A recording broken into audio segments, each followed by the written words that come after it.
శ్రీ దుర్గా వెంకటేశ్వర సాయి అయ్యప్ప ఆలయ ప్రాంగణంలో ధనుర్మాసం సందర్భంగా శ్రీ వెంకటేశ్వర స్వామి వారికి స్థానిక భక్తులు ఆకుల రాజబాబు వెంకటలక్ష్మణ రేఖ దంపతులు అన్నకూటోత్సవం ఘనంగా నిర్వహించారు. ఆలయ అర్చకులు గోవర్ధన పవన్ కుమార్ ఆచార్యులు వేద పండితులు అన్నకూటోత్సవంలో భాగంగా తిరుపావే పాసురాలు చదివి స్వామివారికి నీరాజన మంత్ర పుష్పాలు సమర్పించారు. పంత నానాజీ కుటుంబ సభ్యులకు తీర్థ ప్రసాదాలు అందించి వేదాశీర్వచనం అందించారు. ఈ సందర్భంగా ఆకుల రాజబాబు వెంకట లక్ష్మణ్ రేఖ దంపతులు ఎమ్మెల్యే నానాజీ అరుణ దంపతులకు నూతన వస్త్రాలు అందించి సత్కరించారు. అనంతరం భారీ ఎత్తున ఏర్పాటు చేసిన అన్నప్రసాద వితరణ కార్యక్రమాన్ని ప్రారంభించారు. ఈ కార్యక్రమంలో శ్రీ గోదా గోవింద సభ్యులు పెద్ద సంఖ్యలో భక్తులు మహిళలు పాల్గొన్నారు. అందరికీ నమస్కారం.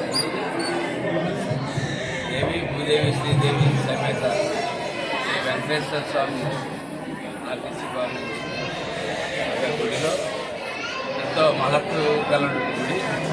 ఈ గుడిలో నేను రావడం ఇంకా ఆశీర్వాదం తీసుకోవడం యానివర్సరీకి బయలుదేరడం తిరిగి ఎమ్మెల్యేగా మళ్ళీ గుడికి ఆశీస్సులు స్వామివారు ఎప్పుడు నేను ప్రతి సంవత్సరం తిరుపతి వెళ్తూనే ఉంటాను. కానీ ఎప్పుడన్నా సరే ఇక్కడికి వస్తే నా రిలీఫ్ ఎప్పుడు కూడా ఈ గుడిలో చాలా చక్కటి వాతావరణం, మేనేజ్మెంట్ కూడా ఫస్ట్ నుంచి నేను చూస్తూ ఉన్నాను. ఆయన పేరు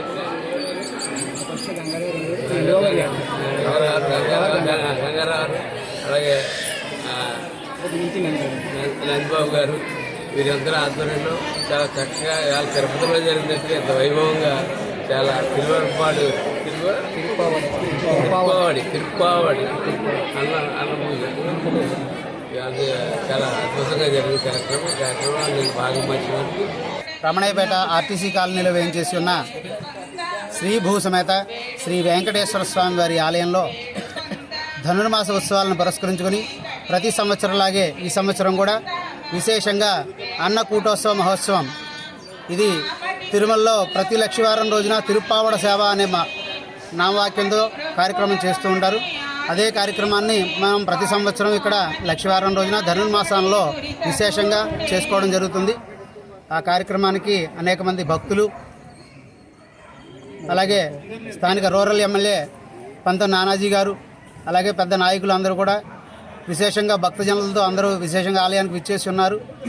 వారందరికీ కూడా స్వామివారి విశేషంగా 70 కేజీల పులిహారతో స్వామివారిని ప్రతిమ తయారు చేసి స్వామికి విశేషంగా అర్చనాది కైంకర్యాలు పూర్తి చేసి నీరాజన మంత్రపుష్పాలతో కార్యక్రమం పూర్తి చేసుకుని ఆ ప్రసాదాన్ని వచ్చిన భక్తులందరికీ విశేషంగా పంపిణీ చేయడం జరుగుతూ ఉంటుంది.